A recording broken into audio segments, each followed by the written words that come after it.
ngaji hanya sekedar saja, tetapi mereka lebih bertajam pada pemberdayaan santri, pemberdayaan masyarakat, pelayanan pada masyarakat, misalnya pengobatan. Nah, ini sampel-sampel ini apabila dicuplik sedikit demi sedikit itu bisa ditemukan di Dukuwalu. Itu kenapa perlu saya angkat sebagai sebuah sebagai sebuah resepsi lokal yang mungkin kedepannya itu bisa menjadi inspirasi bagi beberapa titik yang lain. Bukan harus terlembagakan dalam pesantren gitu, tidak harus terlembagakan dalam pesantren, tapi dalam bentuk komunitas-komunitas masyarakat. Dan ini kelihatan mulai terbangun gitu. Ini kelihatannya mulai terbangun, yang saya perhatikan dengan kekuatan jaringan sosial pesantren itu sendiri gitu. Misalnya ketika bicara pesantren sebagai Al-Quran sebagai media pembelajaran, jejaring TPQ. Saya lihat ini derivatifnya kan di situ, jejaring TPQ. Kemudian ketika pesantren ini sebagai Al-Quran sebagai media pembelajaran, semaan hari ini itu sudah mulai menggejala di Banyumas. Saya kira suatu hal yang pernah ada dan hilang. Saya pernah mendengar rutinitas semaan itu terakhir pada zaman Mbah Abdul Malik Kedung Paruk, dulu di daerah Dukuwalu, di sekitarnya situ, mulai dari daerah Berkok sini sampai ke Sokaraja. Semaan Quran dulu marak gitu, maksudnya lazim. Tapi setelah Orde Baru begitu ya, Orde Baru itu saya katakan untuk periodisasi saja sebelum memutihkan, itu mulai hilang, sampai hari ini hilang. Nah, ini mulai tumbuh lagi. Jadi tradisi untuk semaan Quran ketika ada kejadian-kejadian di masyarakat, ada resepsi, ada kejadian-kejadian di masyarakat, peristiwa sosial di masyarakat.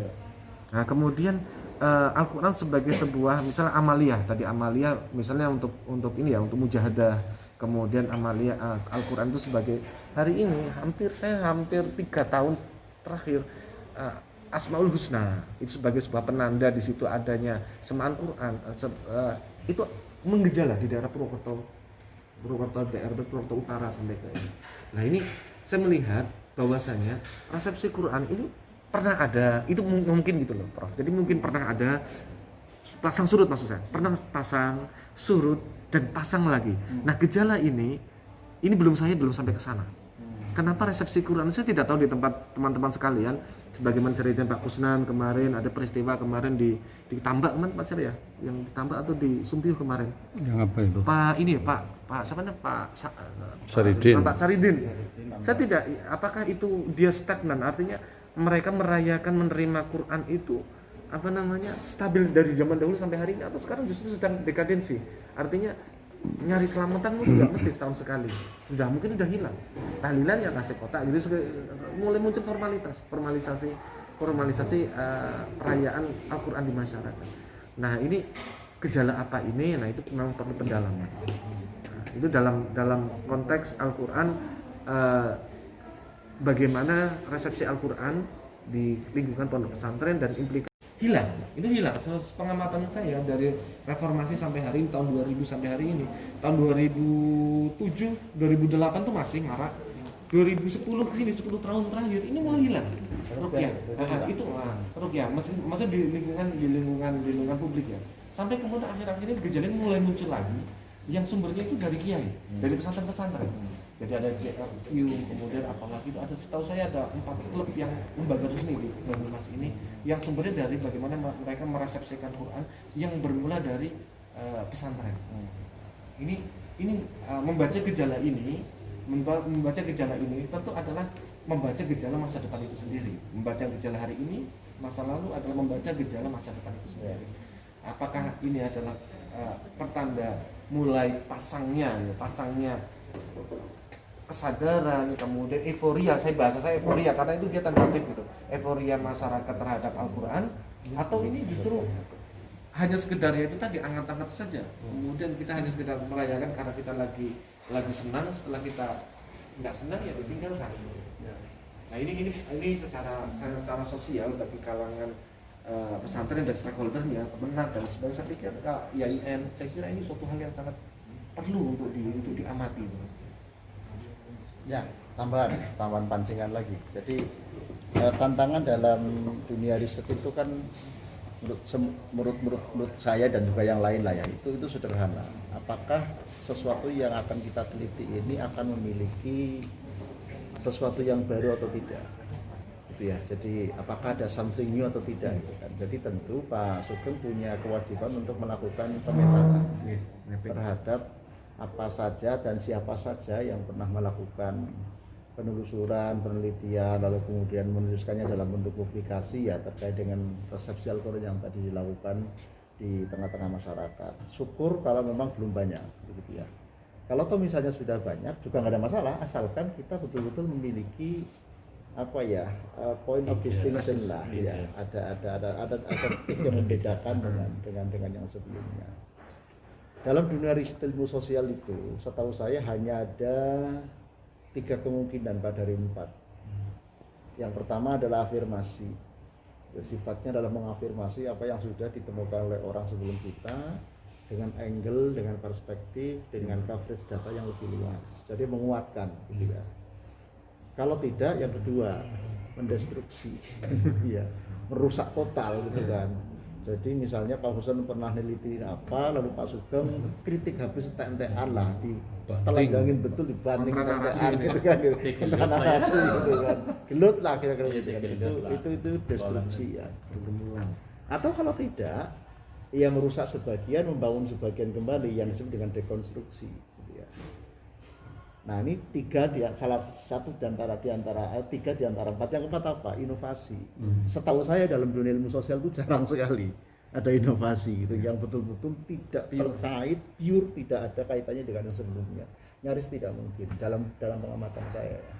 Karena ibarat kayak spiral lah, dari ujung awal sampai ujung akhir itu nyambung, saling berkaitan. Jadi tinggal dipilih itu aja, apakah mengafirmasi, apakah mendestruksi, ataukah mendekonstruksi, sehingga ini saya kira faktanya akan jauh lebih mudah. Dan tentu bukan hanya untuk Pak Sugeng ya, tapi untuk semua yang hadir di sini ketika misalnya melakukan sesuatu ya kira-kira begitu. Ada fenomena, diamati, kemudian datanya didapatkan, di mapping gitu ya, kemudian tinggal di cross dengan yang sudah, apakah sudah ada yang lebih atau belum. Kalau saja sudah, hasilnya seperti apa, nanti kita akan bisa menghasilkan apa, kira-kira gitu. Jadi langkahnya sebetulnya ya tadi nggak muluk-muluk amat lah, nggak menakutkan gitu. Baik, ini dari saya, silakan yang lain. Saya dulu kita dengarkan alurnya udah bagus ya. Jadi Mas Sugeng menyampaikan fenomena yang ada di pondok pesantrennya Darussalam. Itu sudah benar menjadi latar belakang. Kalau disesuaikan dengan materi voice note Pak Profesor bahwa di pondok pesantren Darussalam itu ada 3 resepsi ya. Ada hermeneutik, ada kultural, dan ada estetik tadi sebetulnya. Nah, menguatkan yang disampaikan Pak Profesor dari 3 resepsi Al-Quran itu yang mau diangkat yang mana, jadi tidak terlalu umum, Prof. Tadi beliau itu mau menukik sudah, tapi begitu keluar ke lapangan meluas lagi. Itu yang pertama. Kemudian yang kedua, ketika akan mengangkat tadi tidak fokus di mana itu objeknya. Tadi kan ada pondok, kalau suatu pondok jelas tidak mungkin, sehingga menyebar ke kalangan masyarakat tidak ada berkoh, ada apa namanya zamannya Gus Malik itu ya. Itu sudah bagus, artinya dari latar belakang itu sudah bagus. Di pondoknya Mas Sugeng tinggal dari 3 resepsi, dia mau diangkat yang mana? Yang lebih dominan di pondoknya Mas Sugeng apa itu? Apakah tadi disampaikan ada aurat-auratnya, apa disampaikan tadi menafsirkannya atau apa? Nah kalau itu sudah muncul, saya kira lebih menyempit lagi, jadi kita ngikut alurnya lebih matang. Tapi latar belakang sudah bagus, bahwa di pondoknya Mas Sugeng berkembang 3 itu. Itu Prof, langsung nangkep ya, Ya, mungkin tidak kalau misalnya sebuah penelitian sosial begitu yang berangkat dari resepsi Quran itu dilakukan secara komprehensif, artinya apakah kita harus memilih, karena ini kan bicara pesantren hari ini itu adalah bicara miniatur masyarakat, dalam miniatur penerimaan masyarakat terhadap Islam begitu ya bahasanya. Apakah kita memang harus melakukan beberapa penajaman klasifikasi atau penajaman dikotomi itu, atau bisa tidak kita angkat bersama-sama? Karena sepemahaman saya itu memang mereka itu saling terkoneksi antara dia merayakan sebagai ya kulturan dia hermeneutik secara estetik, secara esoteris gitu. Ya tidak ada kewajiban untuk memisahkan. Tidak ada gitu ya, tidak harus memilih. Saya ingin cerita asbabul wurud mengapa saya memunculkan istilah resepsi hermeneutis, resepsi kultural dan estetis. Dan bisa jadi ada muncul istilah selain itu yang berikutnya gitu ya. Saya hanya melihat itu pada pada bacaan saya, pengamatan saya, dan analisis saya terhadap sekian banyak hasil-hasil riset dan fenomena sosial yang ada di masyarakat. Jadi kalau kajian terhadap Al-Quran itu yang ditonjolkan adalah bacaan terhadap karya tafsir, menghasilkan tafsir ulang, katakanlah begitu, atau pemahaman terhadap ayat, maka itu masuk ke ranah yang pertama, yang saya sebut dengan resepsi hermeneutis, kan gitu. Kalau kemudian Al-Quran ini ternyata mampu meng-create atau menciptakan budaya baru, gitu ya, apakah itu memperkuat eksistensi budaya yang sudah ada atau menciptakan budaya yang betul-betul baru yang tadi yang belum ada, gitu ya, maka itu masuk ke wilayah yang kedua, tentu.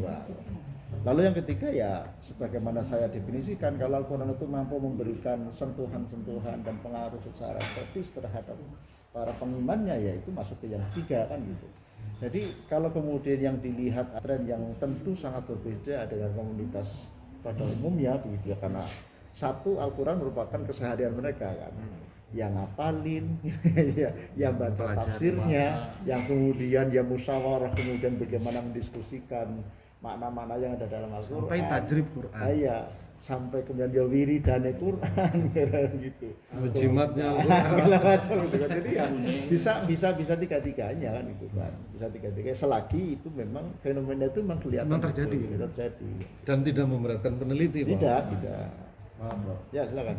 Saya kan malah jadi artinya ya tadi lah di akhir tadi masalah cerita Al-Quran di pesantren kan wis orang aneh lah ya, memang gone lah kayak gitu loh. Artinya kecuali mungkin begini, ini malah jadi balik, kalau resepsi itu yang terjadi di pondok pesantren itu kemudian nular gitu ya, seperti itu, nular atau kemudian dipakai juga oleh masyarakat kita. Itu malah yang dikritik oleh Pak Ibnu tadi. Artinya kalau hanya di dalamnya saja, wis ora gumun Ya, sudah orang kiai gitu. Nek ora malah bahaya ya. Takbir terus. Gitu. Mungkin itu aja, Bro. Ya betul, itu tadi di mana kan gitu. Dan kalau misalnya tadi fokus ke satu komunitas, memang begini, ya sama lah analog ketika mahasiswa IAIN kok nggak tertarik baca kitab kuning misalnya gitu kan. Lalu yang tertarik justru unsur, ya kan udah biasa kan gitu kan, bukan sesuatu hal yang aneh lah kayak gitu. Maksud saya begini, dalam dunia akademik yang penting ada tadi something-nya tadi, sesuatu yang baru tadi. Dan sesuatu yang baru tadi apakah yang pertama kategorinya tadi mengafirmasi, ya, ataukah yang kedua mendestruksi, ataukah yang ketiga mendekonstruksi? Ada sebetulnya. Nggak mungkin inovasi apa?